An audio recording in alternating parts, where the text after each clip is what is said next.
and today we're going to show you our favorite bread recipe. So my bread recipe is pretty simple.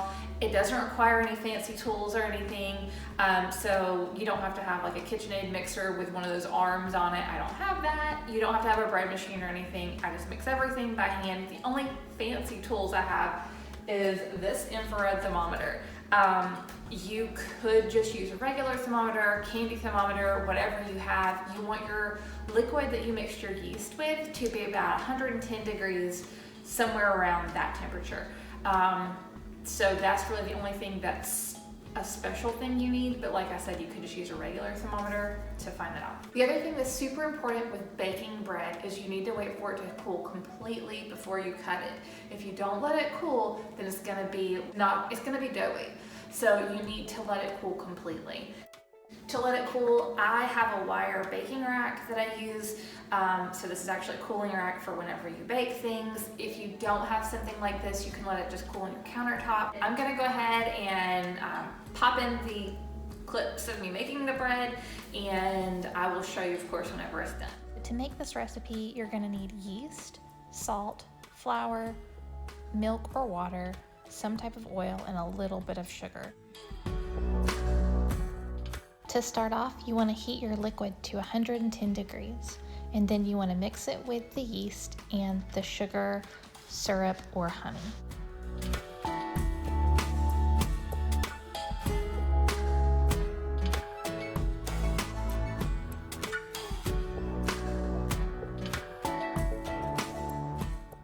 I think it's so cool to watch the yeast bloom or activate or whatever you call it. It's just really neat to watch. Next, you want to mix your flour and your salt. I actually start out with 1 cup of flour at a time. I go ahead and put all of the salt in on the first go round, and then I gradually add the liquid. You'll see I also add the coconut oil here. You could definitely use butter or whatever type of oil you wanted.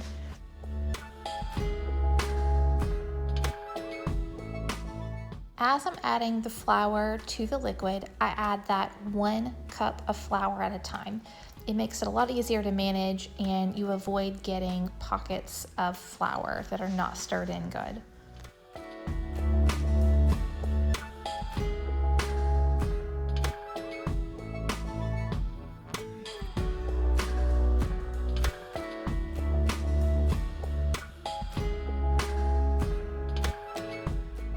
At the point where you need to use your hands to mix the dough, put some flour on your hands so the dough doesn't stick to you.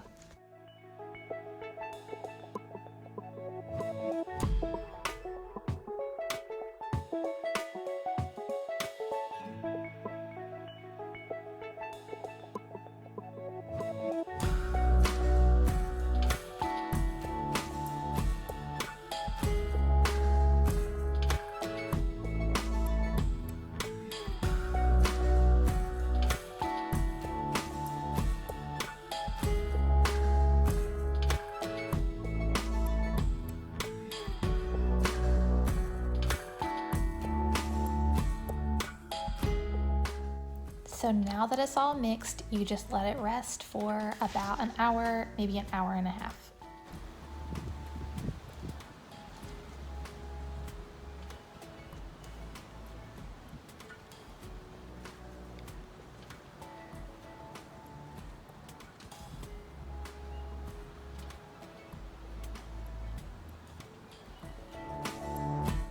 After your bread has rested for an hour or so, you want to roll it out with a rolling pin.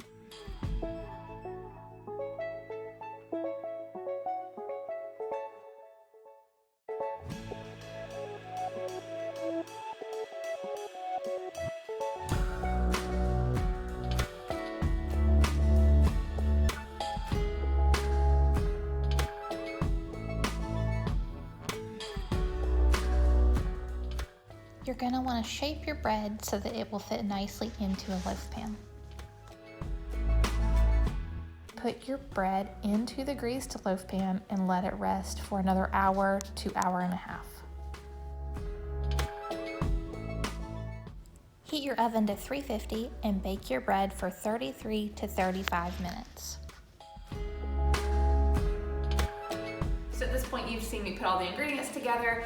This is a few hours of process. So the first time I let it rise for maybe a little longer than an hour, and then I worked, did a few things, came back, you know, put it in this, let it rise for another hour or so, and then here we are.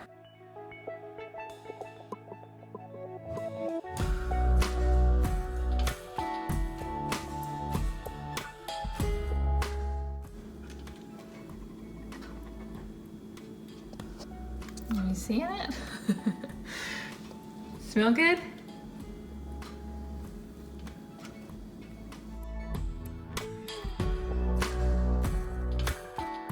This is really the hardest part about baking bread to me. You have to let it cool before you can cut it. So I always take it out of the loaf pan and let it cool directly on the cooling rack. That speeds up the process a little bit, but it's still really hard to wait.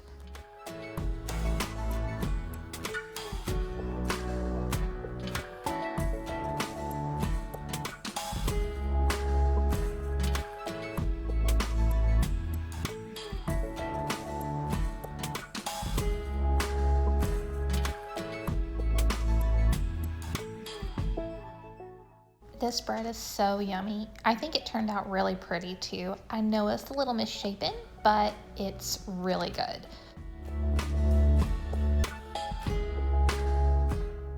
The way you store your bread really matters. So you want it to have opportunity to breathe, and you also want to keep it fresh. So I use these linen bags. I'll link some for you below.